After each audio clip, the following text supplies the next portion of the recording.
यह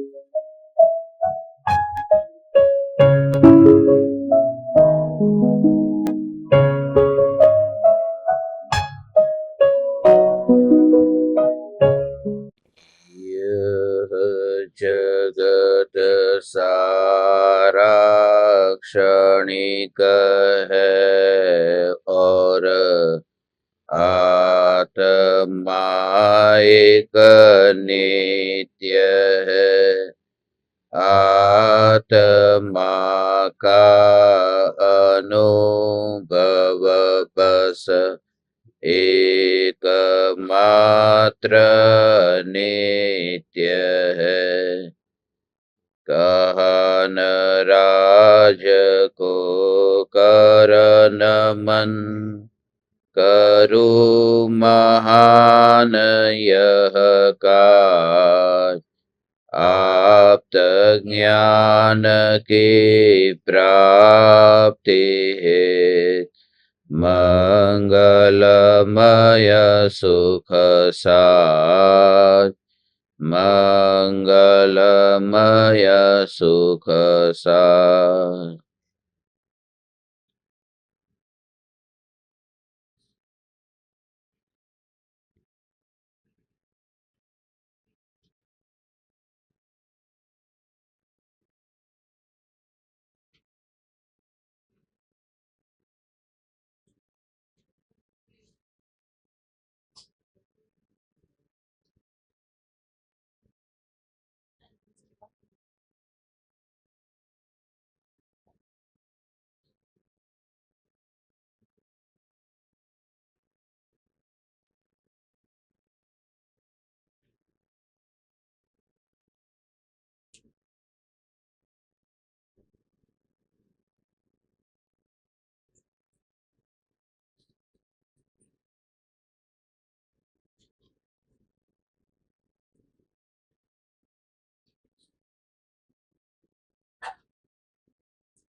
चैतन्य स्वभावी भगवान आत्मा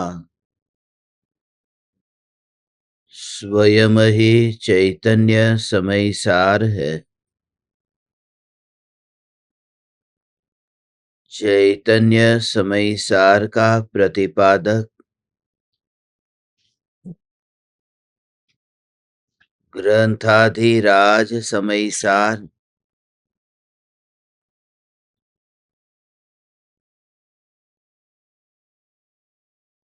काल द्रव्य के स्वभाव से न्यारा त्रिकाल ज्ञान स्वरूप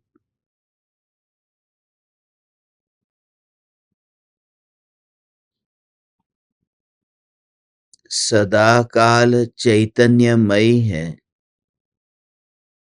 यह सिद्ध करके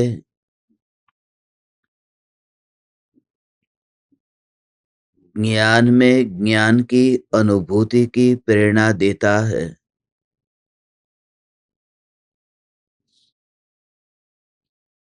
काल के बहते प्रवाह में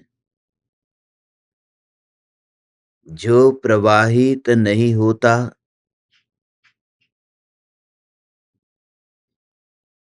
यह ध्रुव ज्ञायक देव ही मैं हूं।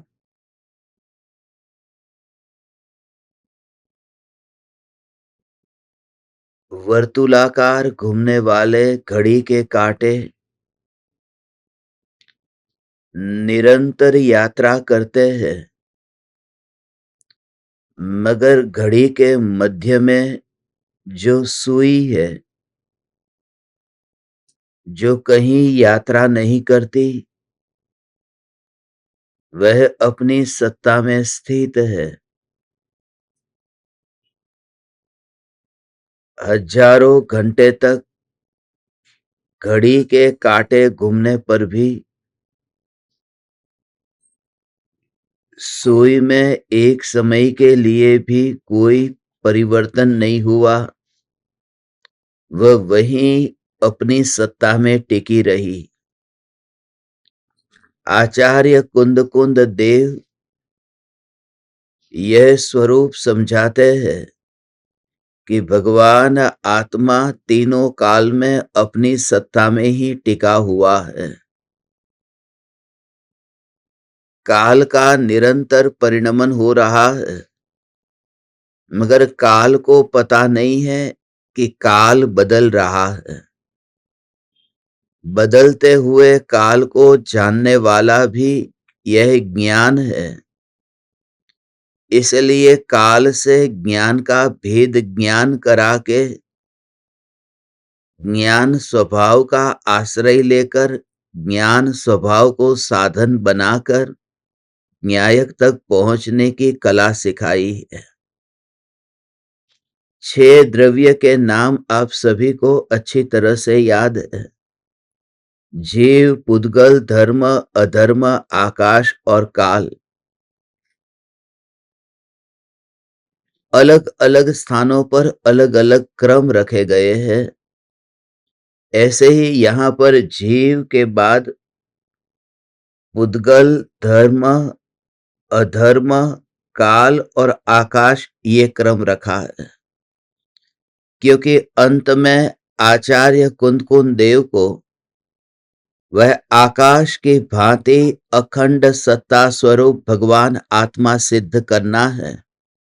इसलिए भगवान आत्मा का वह आकाश की भांति विराट अनंत स्वरूप समझाने के लिए आकाश से पहले काल को लिया। काल द्रव्य कुछ भी नहीं जानता। पहले थोड़ी शास्त्र की परिभाषा 2 मिनट में समझते हैं तो भाव ख्याल में आएगा। आपने पढ़ा होगा जीवादि द्रव्यों के परिणमन में जो निमित्त बनता है वह काल द्रव्य है।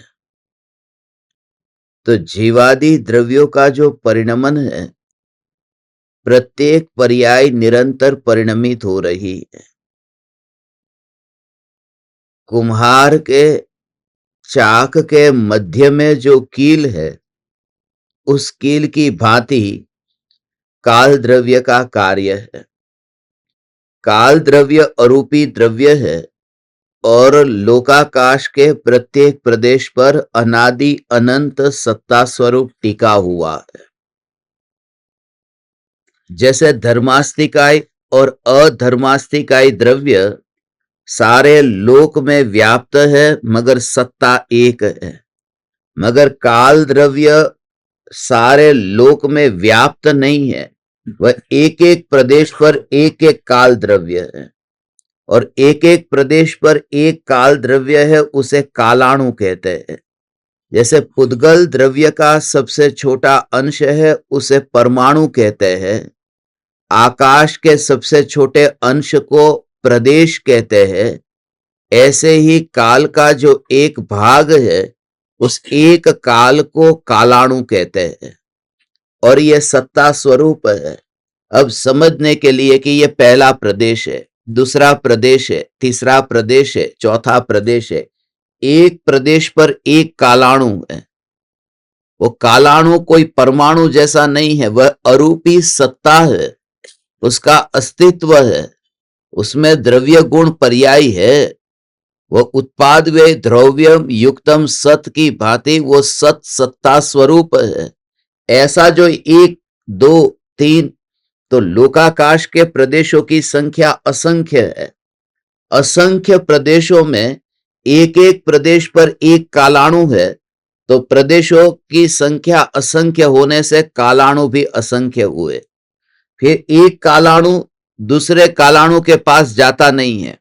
अब परमाणु यहां मध्यलोक में है तो ऊर्ध्वलोक में जाएगा, अधोलोक में जाएगा, क्योंकि परमाणु में क्रियावती नाम का गुण है। जीव पुद्गल दोनों में क्रियावती गुण है, कालाणु में क्रियावती गुण नहीं है, इसलिए वो गति नहीं करता। जो कालाणु जिस प्रदेश पर टिका हुआ है, अनंत काल तक वो वहीं पर रहेगा। अनादिकाल से वहीं पर ही था, उसमें गति नहीं हुई। एक तो एक प्रदेशी है। धर्मास्तिकाय द्रव्य एक प्रदेशी नहीं है, वो असंख्य प्रदेशों में फैला हुआ एक द्रव्य है। और काल द्रव्य है, वो एक प्रदेश पर ही टिका है। तो काल द्रव्य एक प्रदेशी है मगर उसकी संख्या असंख्य है, और धर्मास्तिकाय अधर्मास्तिकाय द्रव्य की संख्या एक है मगर वो असंख्य प्रदेशी है। ऐसा जो काल द्रव्य जिसका सबसे छोटा एक काल, दूसरा काल, तीसरा काल, उसे कालाणु कहते हैं। ये काल द्रव्य की व्याख्या है। काल द्रव्य जीवादि द्रव्यों के परिणमन में निमित्त बनता है। जैसे वो कुम्हार के चाक को घूमने में कील निमित्त बनी है, ऐसे ही ये काल द्रव्य जीवादि द्रव्यों के परिणमन में निमित्त बनता है। परिणमन में निमित्त, गमन और परिणमन ये अंतर है। सिद्ध भगवान का अब अनंत काल तक गमन नहीं होगा, मगर सिद्ध भगवान में अनंत काल तक परिणमन होता रहेगा।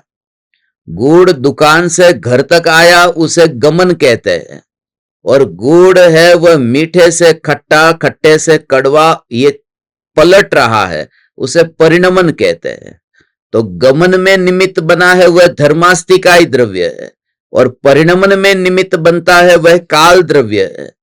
उस काल द्रव्य को जो कालाणु कहा है, ये एक पहला काल।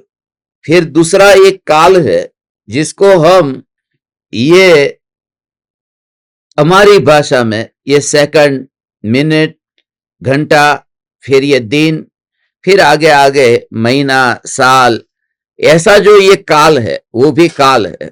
सुबह, दोपहर, शाम, ये काल है। तो ये दो काल हुए। ये पहला जो कालाणु वाला जो काल है, एक एक प्रदेश पर एक, उसको निश्चय काल कहते हैं। और ये जो व्यवहार काल है, ये जो काल की, ये जो नापते हैं कि एक दिन, 2 दिन, 1 महीना, 2 महीना, 1 साल, 2 साल, ऐसे जो नापते हैं। महावीर भगवान का आयुष्य कितना था? तो वो जो है 72 साल का आयुष्य था। अब वह जो अभी कौन सा काल चल रहा है कि अभी पंचम काल, महावीर भगवान कौन से काल में हुए कि चौथे काल में? चौथा काल कितना होता है? तो वो 1 कोड़ा कोड़ी सागरोपम बरस में से 42,000 बरस कम करो, वो उतना काल चौथा काल है।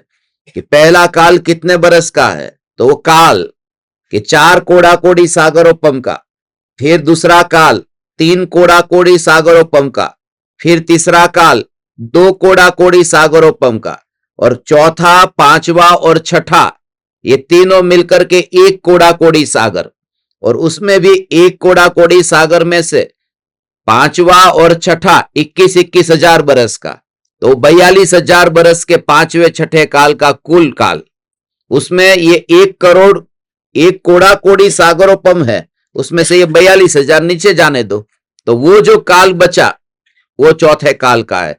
तो कुल मिलाकर के 4, 3, 2 और 1, ये 10 कोड़ा कोड़ी सागरोपम वर्ष का ये अवसर्पिणी काल है। ऐसे 10 कोड़ा कोड़ी सागरोपम वर्ष का उत्सर्पिणी काल है। तो ऐसे 20 कोड़ा कोड़ी सागरोपम वर्ष का एक काल चक्र होता है। ये जो काल है उसको व्यवहार काल कहते हैं। तो ये थोड़ी शास्त्र की परिभाषा आपको बताई निश्चय और व्यवहार काल की। अब ये जो काल द्रव्य है कि हे चैतन्य परमात्मा, इसका भाव अब अंतर में, अनुभूति में क्या समझना, ये तो शास्त्र से समझ लिया कि काल द्रव्य है वो परिणमन में निमित्त बनता है। जो भी वस्तु परिणमित हुई उसमें काल द्रव्य निमित्त होगा ही होगा। अलोक आकाश में भी परिणमन है, मगर अलोक आकाश में जो परिणमन होता है वहां काल द्रव्य तो है ही नहीं। अलोकाकाश में तो मात्र आकाश है, मगर लोकाकाश के कालाणु अलोकाकाश में निमित्त बनते हैं। जैसे क्रोध भारत में आया और शत्रु अमेरिका में हो, निमित्त कहीं पर भी दूर हो सकता है। ऐसे ही काल द्रव्य लोकाकाश में है और परिणमन अलोकाकाश में हो रहा है, तो वो निमित्त हो सकता है। निमित्त को वहां रहने की जरूरत नहीं है जहां पर कार्य होता है। दूसरी बात कि काल द्रव्य में निरंतर वो भी द्रव्य है, तो वो उसका परिणमन उसमें ही हो रहा है, वो भी परिणमित हो रहा है। द्रव्य गुण पर्याय उसमें भी है, वो द्रव्य है ना। असंख्य द्रव्य है, जैसे जीव अनंत है, उद्गल अनंतानंत है, धर्म अधर्म आकाश और एक काल है। आकाश एक है, दो नहीं है, लोकाकाश अलोकाकाश।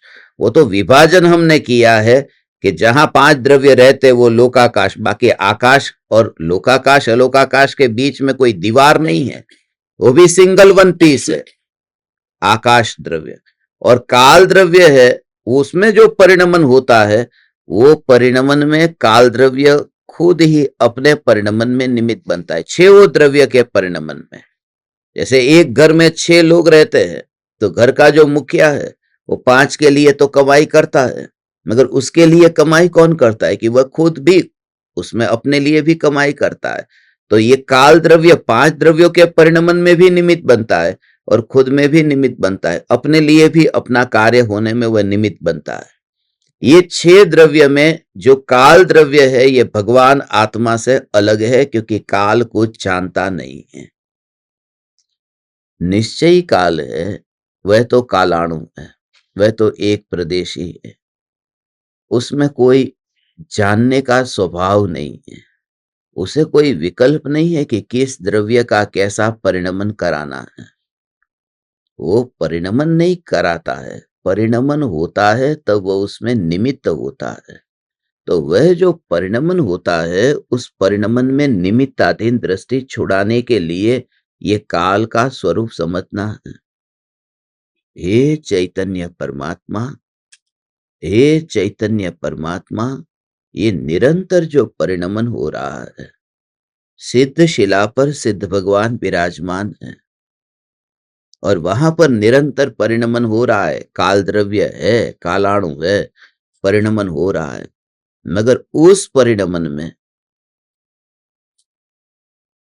काल द्रव्य के परिणमन में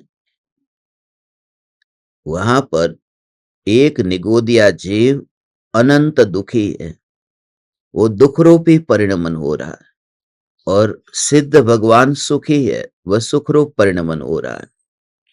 ये वहीं पर ही होने पर भी वहां पर परिणमन होना, मगर वो काल द्रव्य को पता नहीं है कि वहां सिद्ध है कि वह निगोदिया जीव है। परिणमन परिणमन की योग्यता से होता है। कहते हैं ना, ज्ञानियों की संगति में रहो। कल ही कोई कह रहा था कि ज्ञानियों की संगति में रहो तो तुम्हारे भीतर में भाव अच्छे आएंगे, वाइब्रेशंस आते हैं, अच्छी भावना पाओ, ज्ञानियों के योग में रहो। जितना पास में रहते हो उतने भाव तुम्हें अच्छे आएंगे, अच्छे भाव आएंगे, मगर तुम कितने तैयार हो। अच्छे भाव आए, तुम्हारे भीतर में तैयारी कितनी है। कितने भी पास में बैठे मगर भाव अच्छे क्यों नहीं आते। पास में बैठे कमठ को पार्श्वनाथ मुनिराज के पास में रह करके भी भाव अच्छे क्यों नहीं आए। यशोधर मुनि को, उनको ऐसा वितराग स्वरूप छठे सातवें गुणस्थान में झूलने वाले भावलिंगी संत और राजा श्रेणी को उपसर्ग करने का भाव आता है, वो वाइब्रेशन क्यों नहीं आया, अच्छे भाव क्यों नहीं आए। या फिर उस सियाली के भाव में तो कितनी कोमलता होनी चाहिए जो सुकुमाल मुनि के शरीर को खा रही है। पास में मुनि जैसा ऐसा उत्तम कि जो जीव एक भव में उसी भव में मोक्ष में जाने वाला हो, और उनके पास में बैठ कर के भाव क्यों नहीं आता। नहीं आ सकता, क्योंकि जब तक जीव स्वयं तैयार न हो, कोई भी संयोग उसमें कोई प्रभाव नहीं डाल सकता और निमित्त भी नहीं बन सकता। और गहराई में जाओ, और गहराई में जाओ तो मुनिराज आत्मा के ध्यान में लीन है। उनके पास में अज्ञानी बैठे हुए हैं। अज्ञानियों को कोई भी भाव नहीं है, इसलिए आनंद आता नहीं है। दुखी के दुखी आते हैं और दुखी के दुखी चले जाते हैं। मगर जब वे मुनि अपने आत्म स्वरूप में लीन है, छठे सातवें गुणस्थान में झूल रहे हैं, अतीन्द्रिय आनंद का सागर उछल रहा है, ऐसी निराकुलता कि बस अब क्षण भर में ही अब शपथ श्रेणी लगाकर चढ़कर सीधे अभी अंतर मुहूर्त में केवल ज्ञान पाने वाले हैं। अब वह स्थिति आई कि 8वें गुणस्थान में, 9वें गुणस्थान में, 10वें गुणस्थान में, 10वें गुणस्थान तक की यह बात है, 12वें की नहीं, 10वें गुणस्थान तक वह आत्मा के ध्यान में लीन लीन, और इतना आनंद बढ़ता जा रहा है, इतना आनंद बढ़ता जा रहा है। और ऐसी आनंद की स्थिति में उनके शरीर में अनंत निगोदिया जीव है, और वे अनंत निगोदिया जीव शरीर में ही जन्म लेते हैं, मरते हैं। जिसको हम बैक्टीरिया कहते हैं, वो थोड़ा बड़ा रूप है, वास्तव में उससे भी सूक्ष्म मांस में, खून में, वहां पर सूक्ष्म निगोदिया जीव। इसलिए तो कहते हैं कि आलू, एक आलू खाया, उसमें अनंत जीव है। और वहां पर गाय है, बकरी है, वो तो एक ही जीव मरता है ना। तो लोग ये सवाल करते हैं कि आलू में अनंत जीव है, तो उसको नहीं खाना चाहिए। एक गाय खाओ तो कोई प्रॉब्लम नहीं है, क्योंकि वहां तो एक ही जीव मरेगा। नहीं, उस गाय के शरीर में और अनंत निगोदिया जीव है, इसलिए, और महापाप है। तो इसलिए पंचेंद्रिय जीव की हिंसा से फिर वनस्पति की ओर लाया है। अब यहां पर अनंत निगोदिया जीव है। जब अंतर में आत्मा स्वरूप में स्थिरता होती है, तो आत्मा आनंद को भोगता है, और वे जीव दुख को भोग रहे हो। मुनिराज के शरीर में कोई असर नहीं होता कि वो आनंद को भोगने वाला आत्मा है, उसके पास में नहीं, उसी जगह पर, वहां पर होने पर भी उनका परिणमन स्वतंत्र हो रहा है। दुख दुख दुख दुख, यह जानकर के ज्ञानी की दृष्टि पर द्रव्य से हट जाती है। भगवान, पर द्रव्य से दृष्टि हटी, ऐसा बाप ऐसा है तो बेटा ऐसा क्यों निकला? बाप ऐसा है तो बेटा ऐसा क्यों है? दादा तीर्थंकर है, पापा चक्रवर्ती है, चाचा कामदेव है, ऐसे ऋषभदेव भगवान, ओ हो ओ, भरत चक्रवर्ती जैसे पिता, ऋषभदेव जैसे दादा, और बाहुबली जैसे चाचा, ऐसे ऐसे तीन तीन जीव उसी भव में मोक्ष में जाने वाले, और 63 शलाका महापुरुष में जिनका नाम आता है, ऐसे तीर्थंकर, चक्रवर्ती और कामदेव, ऐसे ऐसे महान जीव में, ऐसे महान जीव में ये चक्रवर्ती में नाम आया। ओ भरत चक्रवर्ती, ऐसा मरीचि वहां पर आत्मज्ञान क्यों नहीं पाया और विरोध क्यों किया? 363 मत की स्थापना की, इतना विरोध में महावीर भगवान का जीव परिणमन क्यों नहीं हुआ? संयोग के पास में था तो परिणमन तो होना चाहिए, नहीं होता है।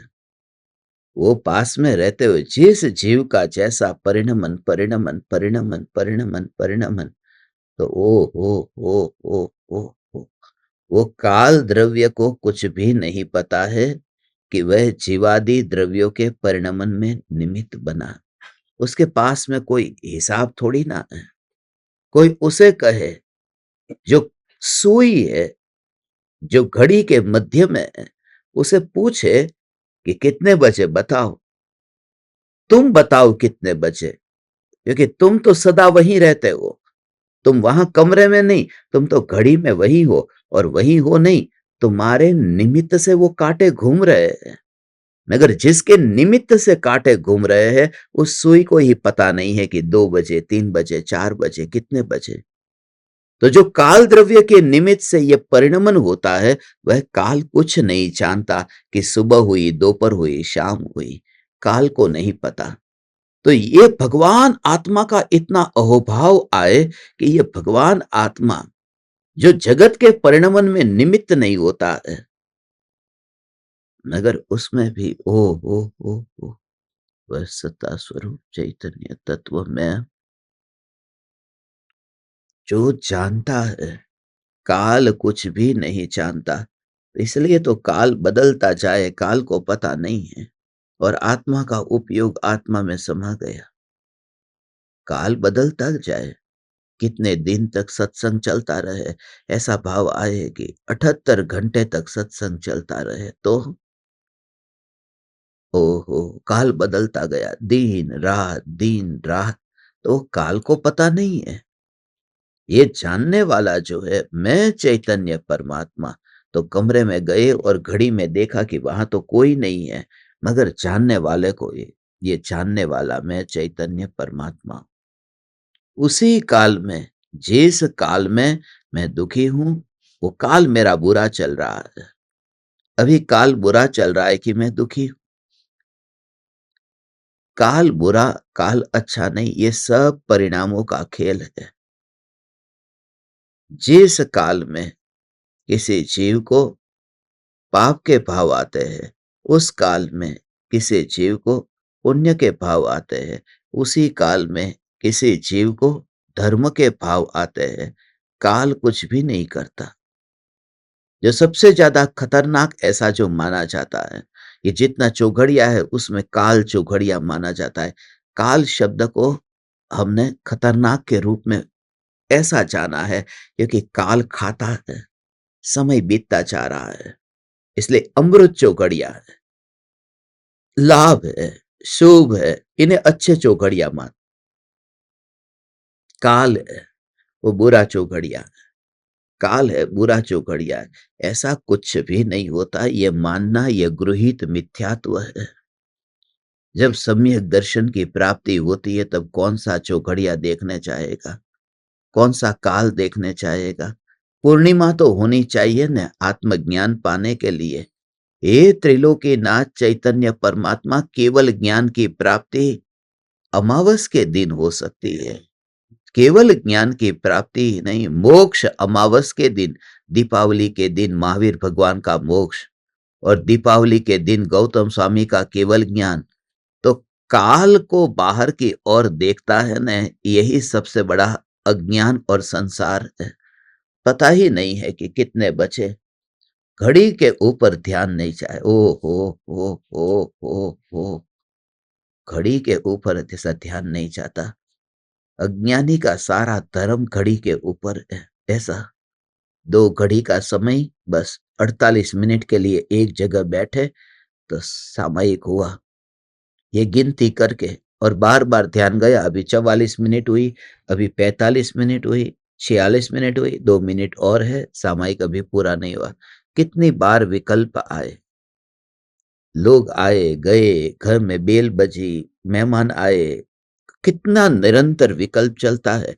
एक समय के लिए सामयिक हो जाए तो सम्यक दर्शन की प्राप्ति हो जाए, मगर बस बैठ करके ऐसे कि बस मैं सामयिक करने बैठा हूं, मैं धार्मिक होकर के बैठा हूं, मन को तसल्ली मिलती है। अज्ञानी ऐसी तसल्ली से जीता है। जैसे कार में वहां पर स्प्रिंग होती है ना, जैसे बम्प आया तो झटका नहीं लगता, थोड़ी तसल्ली रहती है। ऐसे ही जिंदगी में हमने कुछ क्रियाएं ऐसी रखी है, तसल्ली मिलती है। परिवर्तन अपने भीतर देखो तो जन्म से लेकर के अब तक हजारों सामायिक कर लिए, मगर देह का मोह कितना छूटा। यदि देह के नाम के आगे किसी ने जी नहीं लगाया, भाई नहीं लगाया, तो कैसा फील हुआ। और वह भी अपने से छोटी उम्र का यदि देह का अनादर करे तो कितना एहसास हुआ। तो उससे पता चलता है मेरा सामायिक कहां गया था। जब तुम तत्व विचार करते हो तब पता चलता है कि मैं जो अपने को धार्मिक मान करके बैठा हूं, धार्मिक व्यक्ति तो धार्मिक होता ही नहीं है, क्योंकि जो स्वयं को धार्मिक मानता है वह मिथ्या दृष्टि है। धार्मिक अपने को धार्मिक नहीं मानता, क्योंकि धार्मिक होना तो पर्याय है।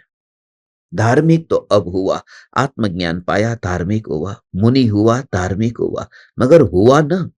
4 बजे आत्मज्ञान पाया कि धार्मिक हुआ, 7 बजे मुनि हुआ कि धार्मिक हुआ, मगर 4 बजे से पहले भी जो था वह मैं हूं, सिर्फ 4 बजे में पैदा नहीं हुआ।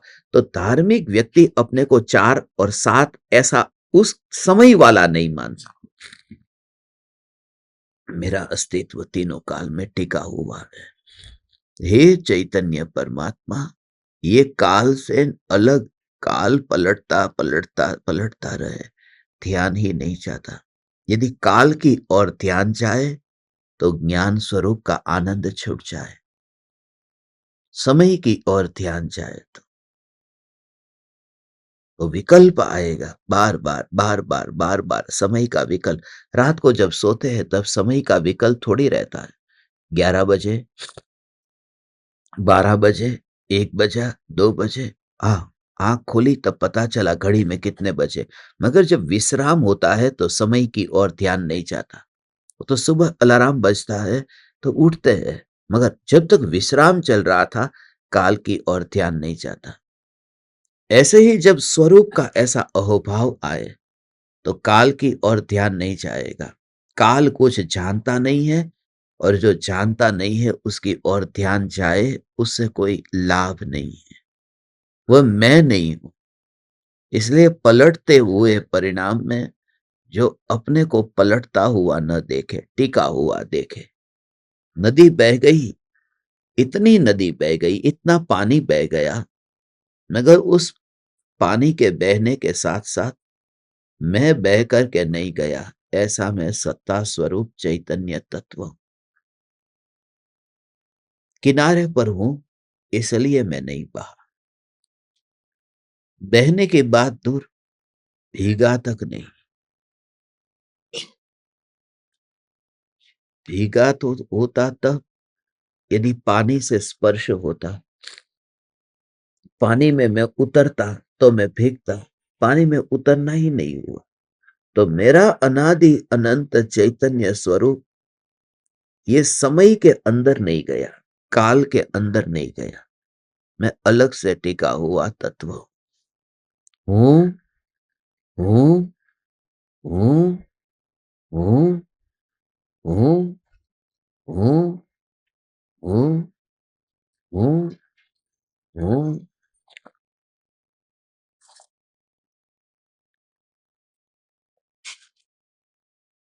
वो विकल्प ही नहीं आता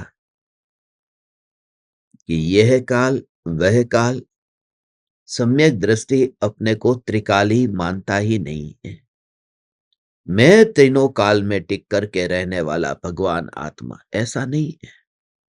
तीनों काल में टिक कर रहने वाला, उसमें तीन भेद हो गए।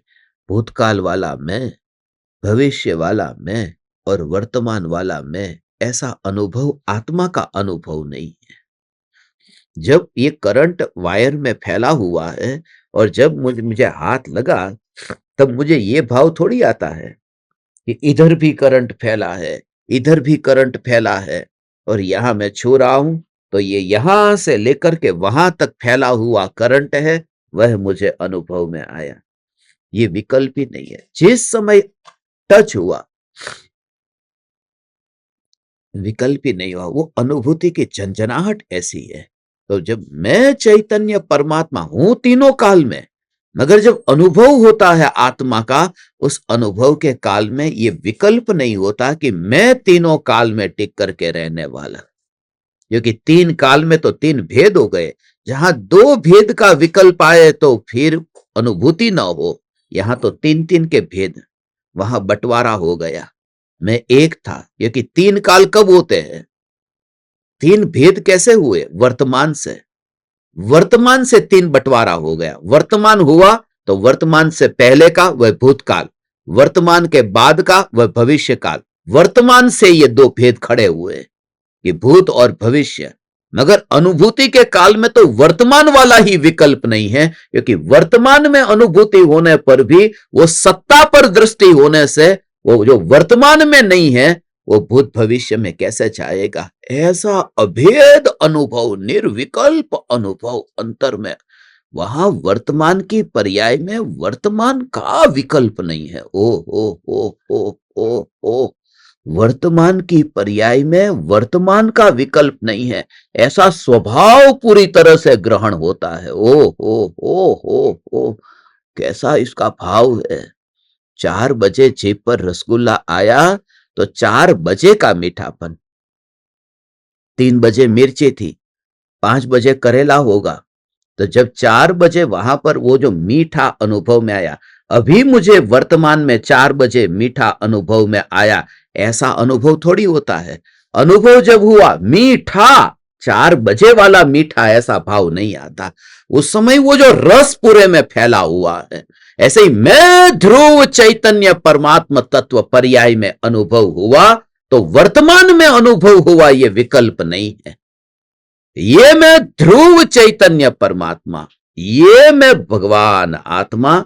और दूसरी बात, ज्ञान में जानने में आया मगर ये ज्ञान में जानने में आने पर भी वो ज्ञान में ही रस नहीं है, पूरे में फैला हुआ का भाव यह है कि जब मेरी जीभ पर 4 बजे रसगुल्ला आया तब दो भाव नहीं रहे।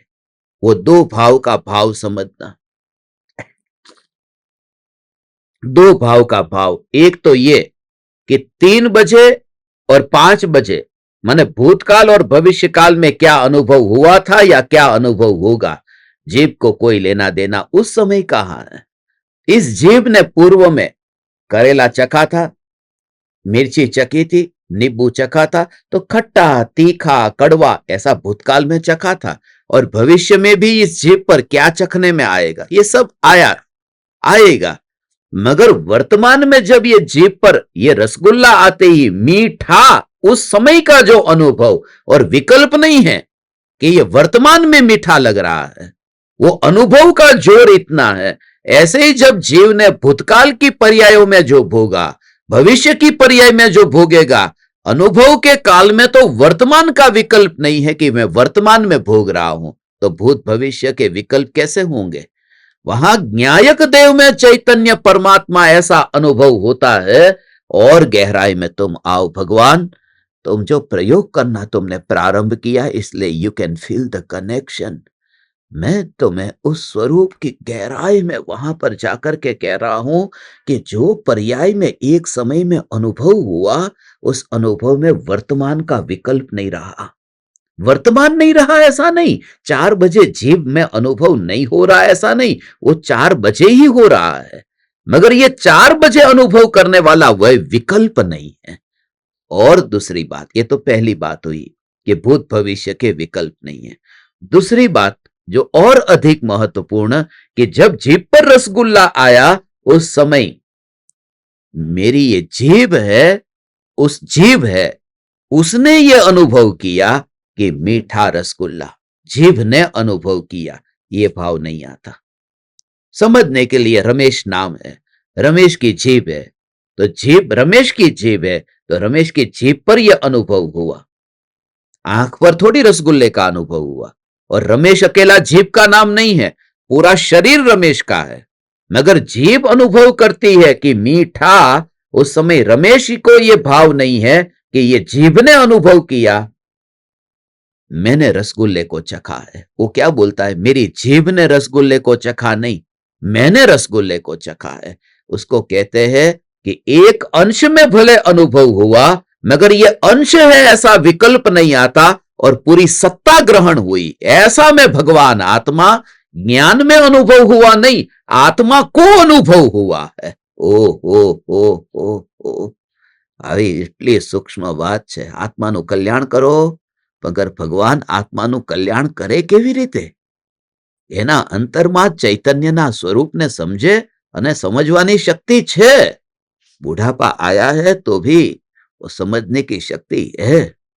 ये कठिन नहीं है, ये समझ में आए ऐसा है, समझना चाहा नहीं है आज तक। ओ ओ ये भगवान आत्मा, थोड़े दिन शब्द तुम्हें नए लगेंगे, मगर बहुत सरल है, बहुत सरल है। अंतर में अनुभूति, क्योंकि नया नया ज्ञान अंदर से प्रकट होता है। कहां सीखने गए, कुछ भी नहीं। अंतर का ऐसा अहोभाव हो तो होगा। ऐसा है, चैतन्य चैतन्य चैतन्य चैतन्य चैतन्य चैतन्य चैतन्य चैतन्य। वो एक एक समय की ज्ञान की पर्याय में प्रतिबिंब प्रतिबिंब प्रतिबिंब प्रतिबिंब प्रतिबिंब प्रतिबिंब प्रतिबिंब प्रतिबिंब पड़ता जाए, ज्ञेयों का। और बस यहां पर ही, बस ऐसे ही बैठा है, बस ऐसा ही ये स्वरूप है, ऐसा ही ये स्वरूप है। समझ में आया? ऐसा ही ये स्वरूप है। माँ बच्चे को लेकर के जैसे प्लेटफॉर्म पर बैठी हो, छोटा बच्चा है और प्लेटफॉर्म पर बैठी हो, पकड़ के रखा है ना, पास में बैठी है, और माँ अपने बेटे को देख ही रही है। और वह बेटा वहां पर प्लेटफॉर्म पर, पटरी पर, ट्रेन आई, पहला डिब्बा आया, दूसरा डिब्बा आया, तीसरा डिब्बा आया, और वो बच्चा देख रहा है। पहले डिब्बे को देखा, दूसरे को देखा, ऐसे ही देख रहा है। समझने के लिए मानो 24 डिब्बे आ गए और बच्चा देखता रहा, दूसरा डिब्बा, तीसरा डिब्बा, ऐसा देखता रहा। और माँ जो है, माँ ने बेटे को पकड़ के रखा है और माँ को ये विकल्प नहीं है। वो पहले डिब्बे को देखा, दूसरे डिब्बे को देखा, तीसरे डिब्बे को देखा।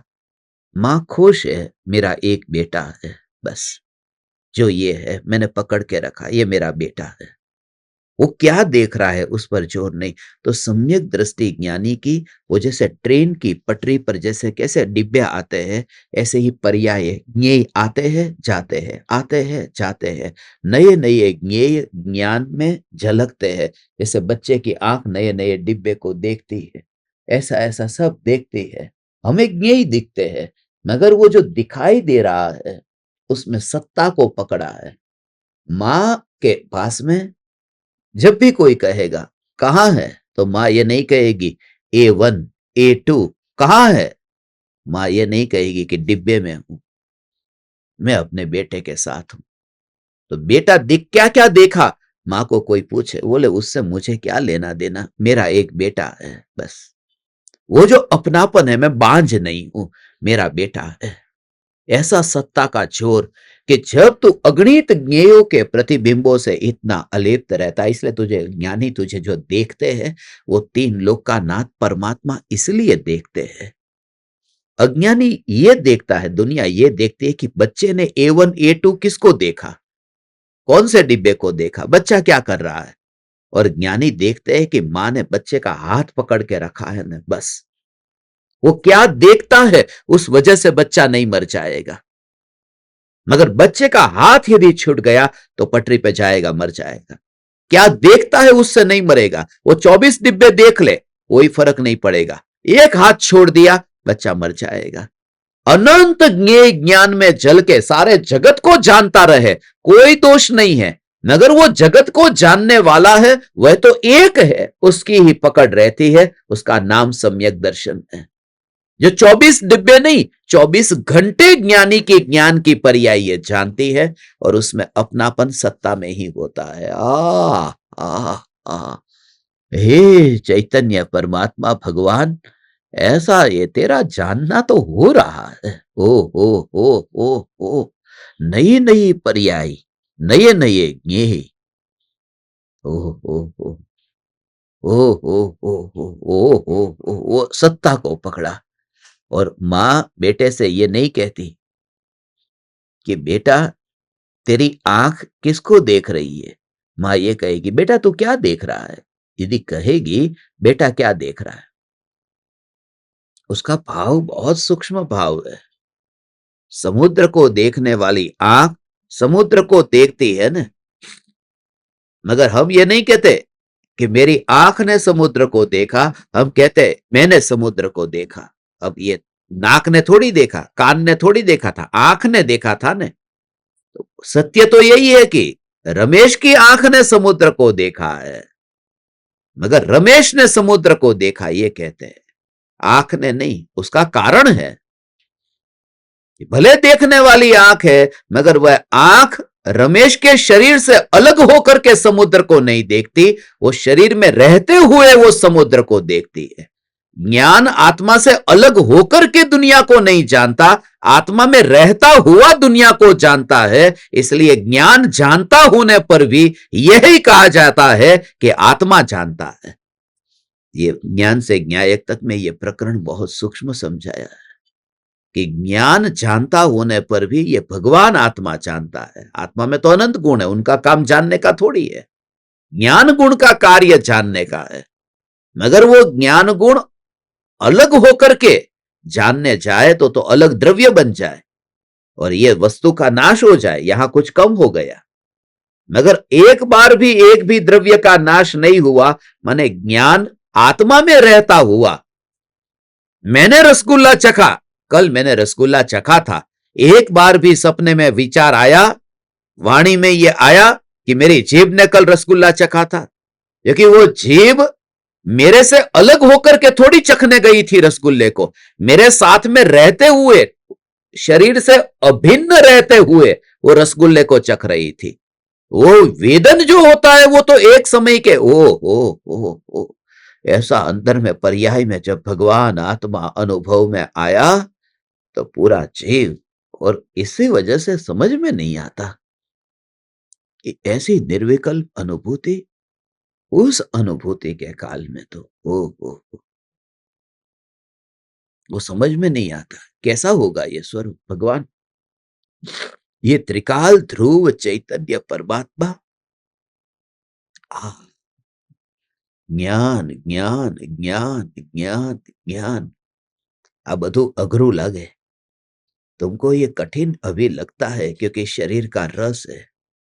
समझ में आया? ये शरीर का रस है, अभी रुपये का रस है, अभी खाने पीने का रस है, तुम्हारा रस संसार का है, इसलिए तुम्हारे धर्म की जो महिमा अहोभाव में भी संसार आता है। उस आदमी ने थोड़े दिन पहले दीक्षा ले ली, 500 करोड़ रुपए का मालिक, एक बाप का एकलौता बेटा, 500 करोड़ का मालिक, एक पल में तो सब छोड़ करके निकल गया। 500 करोड़, इसमें ये खुश हो रहा है, 500 करोड़ छोड़े। तुझे धर्म की महिमा नहीं है, 500 करोड़ की महिमा है, क्योंकि छोड़ने वाला तो दूसरा भी था, उसने तो झोपड़ी छोड़ी। तेरे दिमाग में वो भूसा भरा हुआ है, 500 करोड़ छोड़ दिया, तो धर्म नहीं 500 करोड़ को महिमा। जो वो 1 रुपया छोड़ने वाला या झोपड़ी छोड़ने वाला अपने में लीन होकर के बैठा है ध्यान में, और दूसरा 500 करोड़ छोड़ करके, बस मैंने 500 करोड़ छोड़ा, 500 करोड़ छोड़ा, ऐसे वो बैठा हुआ है। दुनिया चाहेगी कौन सा बड़ा साधु 500 करोड़ छोड़ने वाला, वो कौन अंदर में डुबकी लगा रहा है, वो दुनिया कहां देख रही है। इसलिए तुम्हारे दिमाग में ये जो भूसा भरा है तो निकालो कि कौन कितना छोड़ करके बैठा है, कितना छोड़ करके बैठा है नहीं, वो कहां बैठा है, ये महत्वपूर्ण है। वो स्वरूप में बैठा है। ऐसा मैं महाराज साहब को पढ़ाने जाता तो वो कहते थे कि मैंने उनके पास कुछ 100 करोड़ रुपया जितना होगा, कि 100 करोड़ रुपये थे हमारे पास में, कुछ नहीं, लात मार दी। क्या करना है 100 करोड़ रुपये का, 100 करोड़ रुपये लात मार दी। और वो उस समय की बात, 30 साल पहले की बात है, 30 साल पहले उन्होंने लात मार दी। मैंने महाराज साहब को कहा, महाराज साहब आपने 100 करोड़ रुपये को लात मारी है, मगर लात ठीक तरह से लगी नहीं है। अभी अभी 30 साल के बाद में ये याद आ रहा है ना कि 100 करोड़ छोड़ के बैठा हूं, लात मार दी मैंने। सम्यक दृष्टि तो लात मारने चाहता ही नहीं है। सम्यक दृष्टि तो समझ लिया, हो हो हो हो हो हो हो हो हो, आंख की बीमारी दूर हुई कि सब समझ में आ गया, दृष्टि की बीमारी दूर हुई, सम्यक दर्शन पाया न, फिर मुनि, सच्चा मुनि तभी होता है आंख की बीमारी दूर हो। पहले पहले बस पहले ये काम हो, पहला काम ये चैतन्य, पहले दृष्टि आ जाए, पहले दिखाई देने लगे कि क्या हूं मैं, फिर बाकी का सब अपने आप हो जाएगा। चारित्र की बात बाद में, पहले तो दृष्टि। मुझे हमेशा विचार आया और आज सुबह तो आया। आप देखो इतने लाइट के बोर्ड लगे, आपके सबके घर में लगे, उसमें पंखे का भी स्विच होगी, पंखे की स्विच है, प्लग भी है, उसमें एयर कंडीशन की भी स्विच होगी, सारी स्विचें वहां पर है। कितनी लाइट की, पंखा है, उसमें रेगुलेटर भी है, प्लग है, उस मगर सभी के घर में आप देखना पहली स्विच होगी वो लाइट की होगी। पहली स्विच लाइट की क्यों रखी? पहली पंखे की मोस्टली किसी के घर पे नहीं मिलेगी, क्योंकि कमरे में पूरा अंधेरा है और हाथ लगाते हैं तो पहले ही सीधा हाथ लगे वहां से लाइट चालू हो, बस। अपन पहले ही एसी चालू हो, एसी की स्विच वहां पहली नहीं रखी, वो लाइट चालू हो। लाइट चालू होगी तो फिर कौन सी पंखे की, कौन सी गीजर की, कौन सी, वो सब बाद में देख लेंगे, पहले प्रकाश आ जाए, अज्ञान दूर हो जाए, फिर बाद का सब बाद में देख लेंगे। आज तुम सब अपने अपने घर पे देख लेना पहली स्विच कौन सी है, और यदि नहीं है तो चेंज करा देना। वो गड़बड़ की है इलेक्ट्रिशियन ने। पहले प्रकाश आ जाए, फिर बाकी का सब देख लेंगे, कितने प्लग है, कितनी, पहली स्विच लाइट की, और अंधेरे में हाथ लगा करके चालू करना है। क्योंकि देख करके स्विच चालू कौन करता है? जब भी करते तब अंधेरे में ही करते हैं ना। लाइट चालू करेंगे अंधेरे में करेंगे, तो अंधेरे में वो चौथे नंबर की लाइट की है तो कैसे ढूंढूंगा मैं? इसलिए अंधेरे में भी उंगली चली जाए कि आप पहली लाइट की है। ओहो, ये दृष्टि की बीमारी पहले दूर हो, फिर चारित्र की। मगर अहोभाव वो कहां आता है? वो 500 करोड़ का अहोभाव है, इसलिए वो त्याग की महिमा नहीं है। त्याग तो पहले व्यक्ति ने किया है, झोपड़ी त्यागी है ना, मगर तुम्हें वही 500 करोड़ वो नजर में आता है। ओहो, आइंबिल किया, आइंबिल आइंबिल आइंबिल रखा है उसमें। इधर आइंबिल शाला में गए कि वहां पर 70 आइटम थी, वहां 80 आइटम थी, वहां 100 आइटम थी, उन्होंने आइंबिल करवाया, 200 आइटम थी। तो त्याग करके भी वो 200 की महिमा से इतना भरा हुआ है। એવી રીતે મરચા નથી ખાવા, પણ મરી વાટી વાટી નાખી દીધા, એટલા બધા કે તીખું લાગી જાય, એવું ખબર ન પડવી જોઈએ કે મરચા નથી નાખ્યા અંદર। એવી રીતે પહેલા અંદર એનો સ્વાદ આવી જાય, ખબર પડી જાય। આ જે રસ છે ને એનાથી કરમ બંધાઈ રહ્યા છે, મરી નાખી નાખીને એનાથી બસ। ઓહો હો, આ મીઠું, આવું મીઠું ન ચાલે, પણ આવું મીઠું ચાલી જાય। આંબિલમાં આવું ચાલે ને આવું ન ચાલે। અરે કેવા ટાઈપના મીઠા લઈ આવ્યા। અને આંબિલના અંદર મેં તો જિંદગીમાં એક વાર આંબિલ કર્યું, પહેલી વાર ને છેલ્લી વાર મુંબઈમાં। એ પછી કોઈ દિવસ આંબિલ નથી કર્યું।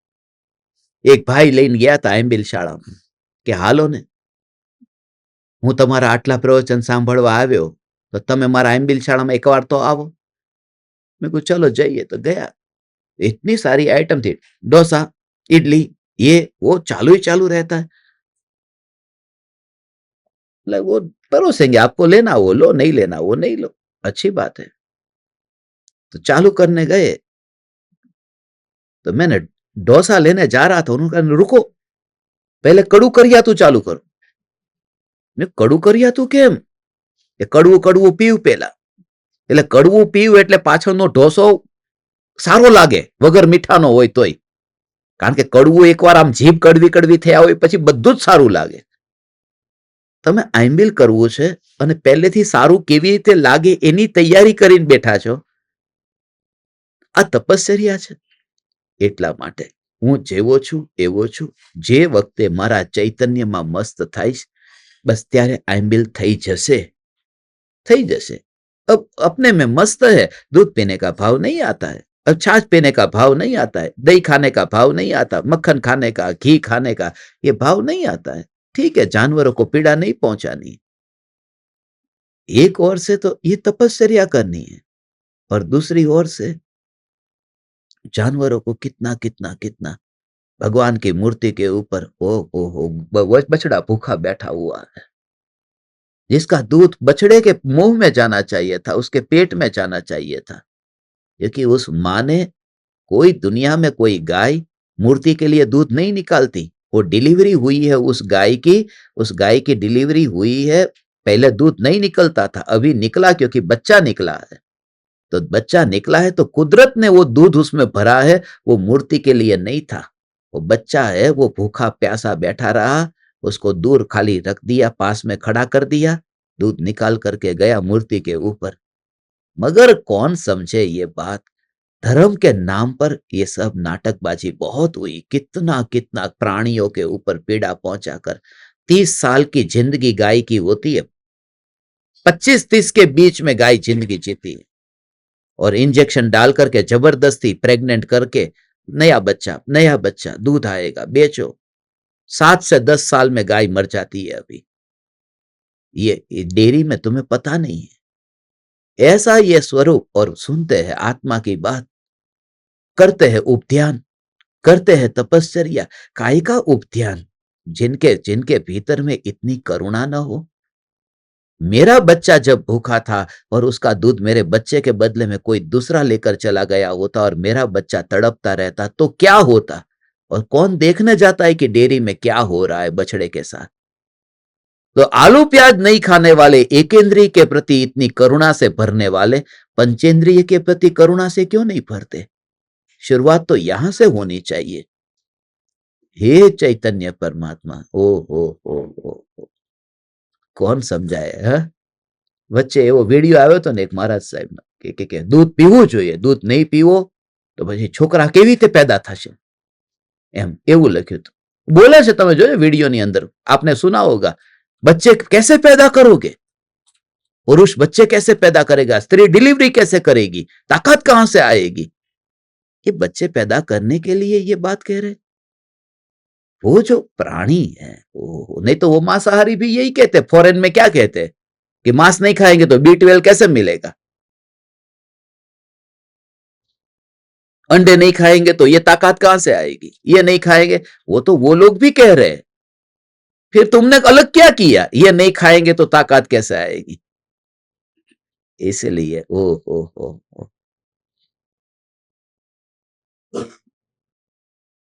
चलो बच्चों बताओ, गाय हमें क्या देती है, गाय हमें क्या देती है, दूध देती है। ऐसा लिखा है स्कूल की किताब में, लिखा गाय दूध देती है। तेरे घर में कितनी बार देने आई, गाय दूध देती नहीं है, गाय का दूध छीनते हैं। देने के लिए कब आई कि ले ले दूध ले ले, गाय कब दूध देने आई थी तेरे घर में। ये धर्म के नाम पर जितना भी अभी चल रहा है वो सब, और वो जिंदगी खतरे में है। फिर खाऊंगा क्या, सारी जिंदगी से अभी खाऊंगा क्या। हम जी रहे हैं, कोई मर नहीं गए और बिल्कुल स्वस्थ जी रहे हैं, कोई तकलीफ नहीं है दूध दही छाछ घी मक्खन छोड़ने से। उन जानवरों को करुणा से भरा हुआ जीव जो आलू को नहीं खाता है, उसको पहले ही ये सब, ये बछड़ों का जो उसके हिस्से का दूध वो खुद पी रहा है, उसको पहले छोड़ना चाहिए। आलू खाने में ओ, मशीन से दूध निकाला, थैली का दूध आया, वो मशीन में से दूध निकाला, निकालते निकालते उसकी खून की बूंद भी अंदर टपक गई, उसमें से खून निकल आता है। मशीन को थोड़ी पता है कि वहां पर उसको संवेदना हो रही है, उसको दुख हो रहा है, और उसको तो दूध निकालना है। डेयरी वाले को, जो गाय को मार करके काट करके खा सकते हैं, वो उतनी पीड़ा को भी क्यों याद करेंगे, उनको तो बस प्रोडक्शन करना है। हे चैतन्य परमात्मा, निश्चय के साथ में ये व्यवहार होना चाहिए, सदाचार। मगर ओ, इसलिए आज हालत ऐसी हो गई, मुसलमान, अफगानिस्तान के मुसलमान वेजिटेरियन हो रहे हैं, और यहाँ जैनियों को बोलना पड़ता है। दिल्ली में एक घर ऐसा नहीं मिला मुझे कि जहां पर आलू प्याज न खाते हो, उनके बर्तन में न गया हो और उनके घर में मैं ठहर सकूं। बीच में हुआ था ना, 40 घर थे दिल्ली में, एक घर ठिकाने का नहीं मिला कि जहां पर आलू प्याज नहीं खाते हो। और 8 से 10 घर ऐसे मिले जिनके घर में बार बना हुआ है, शराब के ठेके घर में बन गए। और वहां के अफगानिस्तान का मुसलमान घर के बर्तन चेंज करके, पूरा बर्तन बदल करके फिर नया बर्तन, कल वीडियो में देखा ने कैसे लोग कैसे मिल रहे हैं, कैसा वो जीवन उनका। तो इस काल में बहुत बहुत विचार करने जैसा है। भगवान समय सार जैसा ग्रंथ हाथ में आने के बाद में आप सभी विचार करना। समझ में आया? आप में से ये दूध दही खास के खाने वाला कितने लोगों ने छोड़ दिया है? कौन विगन हो गए?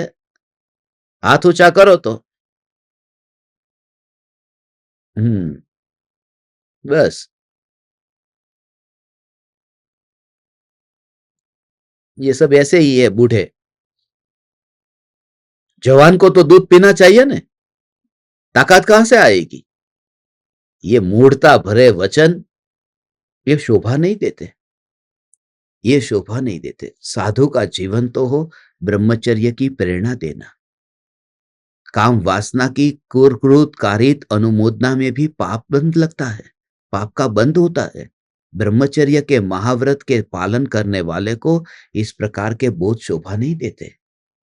हमें भी ऐसा विचार करना पड़ता है। हम तो भगवान अभी गृहस्थ है न, तो भी ऐसी प्रेरणा किसी को मिले नहीं। पाप के लिए कभी भी अनुमोदना भी नहीं करना, खुद नहीं करना, न कराना, न अनुमोदना करना। महादुर्लभ ये वितराग वितराग प्ररूपित धर्म। हे चैतन्य परमात्मा, ये 8:42 हो गई, समय पूरा हो गया, काल हो गया पूरा। काल ज्ञान नहीं है क्योंकि काल को जानता नहीं है। इसलिए काल अन्य है और ज्ञान अन्य है। ज्ञान अन्य है, काल अन्य है, ऐसा जिनदेव कहते हैं। ये काल की चर्चा आज हुई। 400 गाथा आज पूर्ण हुई। आगे 4 का आंकड़ा आ गया। अब थोड़ा अलग फील होता है। बस अब 15 गाथा बाकी है। 400 गाथा कहां पर होगी, कहां पर होगी? 400 गाथा पूरी यहीं पर होने वाली थी। ये घर समोसरण आज बनने वाला था और मेमोरेबल इतिहास में ये घर का नाम लिखा जाएगा जहां 400 गाथा पूर्ण हुई। 400 कविता लिखी थी ने।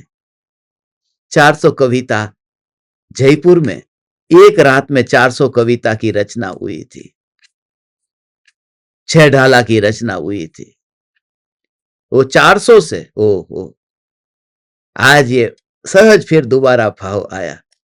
ओहो, हे ज्ञान दीपक, 15 दिन और है। 15 दिन में अब समय सार में पूर्णाहुति की ओर है अपने स्वरूप में आने के लिए। इस वजह से ही शायद यहां रुकना हुआ होगा, नहीं तो यहां रुकना नहीं होता। काल है, बदल जाएगा। जो बदलता हुआ काल खुद नहीं जानता मैं कौन हूं। कल 17 तारीख को सुबह फिर 7:42 पर सत्संग यहीं पर ही होगा। 401 नंबर की गाथा भी यहीं से ही लेंगे अपन। और आज शाम का सत्संग सूरत में जो महावीर भवन में सत्संग हुआ था और वहां सभी प्रकार के मत पंथ त्याग करके सभी जीव इतने सरलता से सुनते हैं और हम भी किसी पंथ की बात नहीं करके चैतन्य की बात करते हैं। सबको अच्छी लगी, सबको अंदर से भाव आया। रविवार के दिन पूरा महावीर भवन जो भरा हुआ था, वो माहौल जो था उसको देख करके कि यदि तत्व की बात इन जीवों के पास में सुनाने वाला कोई मिले, कितने जीवों का जीवन पलट जाए। अंदर से ऐसा पुकार की बहुत जरूरत है, बहुत जरूरत है अभी भगवान। बाकी सब है तुम्हारे पास में, उद्यान है, वर्षी तप है, आइम्बिल है, सब कुछ है, मगर नहीं है तो अंदर में वो ज्ञान में से फिर न्यायक तक कैसे पहुंचूं मैं? ज्ञेयों को जानते हुए देह से अलग कैसे हो जाऊं? जिसमें भगवान ध्यान में लीन हुए हैं उस ध्यान में डुबकी कैसे लगे?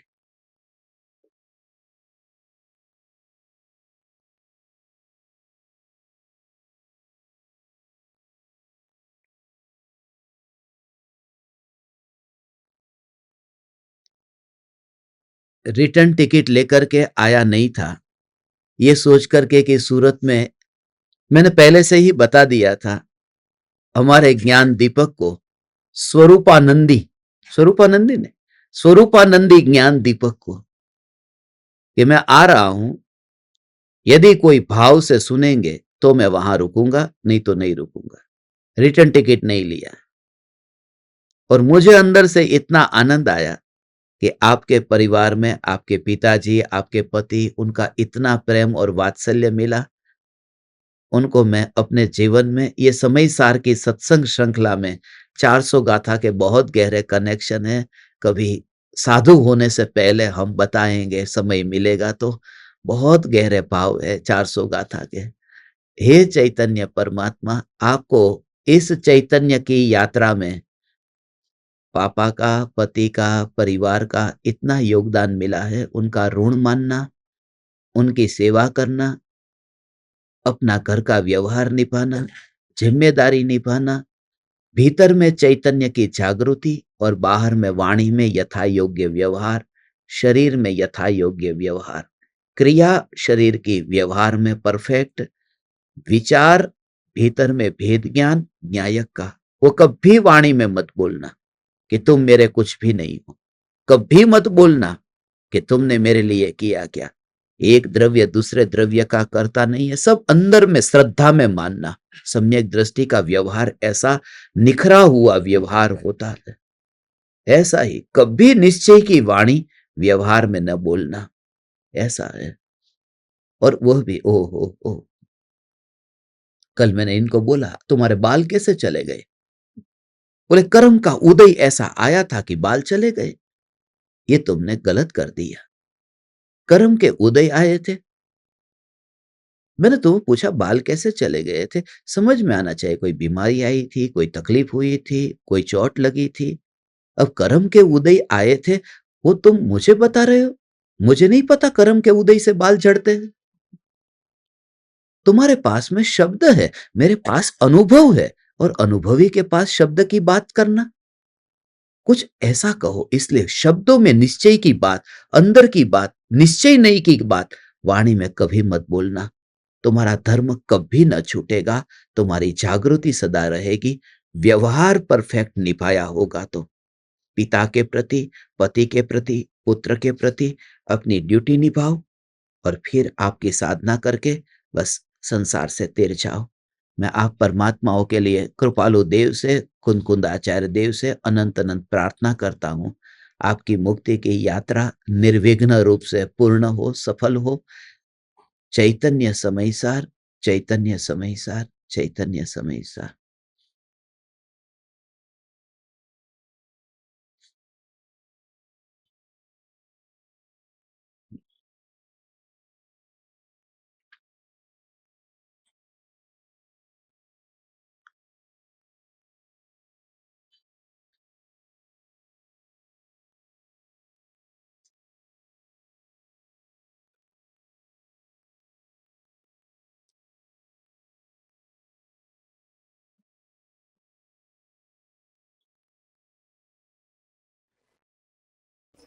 लोले के प्रकाशक, जगत उद्धारक, इस अवसर काल के प्रथम तीर्थंकर शब्दी भगवान से लेकर अंतिम तीर्थंकर श्रमण भगवान महावीर स्वामी के इसी चरणों में हम सभी की गोसी। इस पंचम काल में जिन्होंने ज्ञान को आत्मसात किया, ऐसे परम कृपालु देव के श्री चरणों में कोटि वंदन।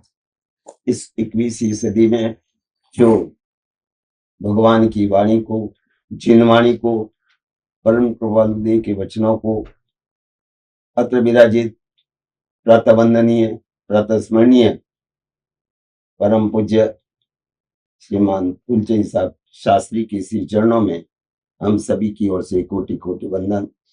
आपके माध्यम से हम सभी, हमारे जीवन का जो मुख्य तत्व है, जो ज्ञान हमारे भीतर में उतर करके हमारी आत्मा को एक अलौकिक अनुभव का आनंद जो प्राप्त होता है, आप श्री अपना शरीर को श्रम पूर्वक तन तोड़ करके जगह जगह पधार कर जो जिनवाणी का, अमृतवाणी का प्रचार प्रसार कर रहे हैं, और हम सभी आपके माध्यम से यह श्रवण कर रहे हैं, अपने भीतर उसका कुछ अंश उतारने का प्रयास करें। यही हमारी मंगल मनीषा आपके जीवन के लिए हम सभी की ओर से खूब खूब वंदन, अभिनंदन के साथ अभिलाषा कि आप दीर्घायु हो, शतायु हो, और इस जिनवाणी को, भगवान की वाणी को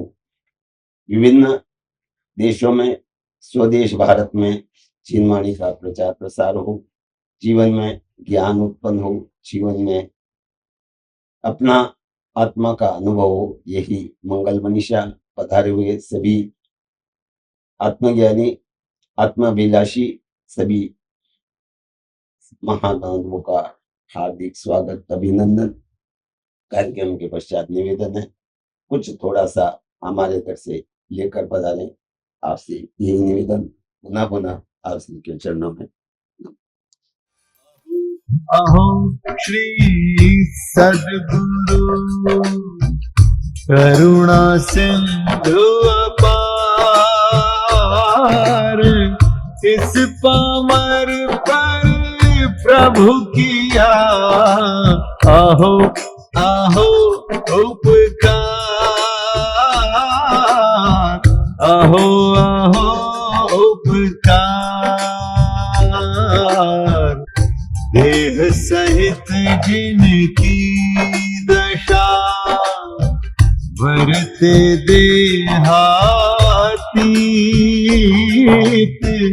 उन ज्ञानी के चरण में हो वंदन अगणित, हो वंदन अगणित, हो वंदन अगणित, हो वंदन अगणित।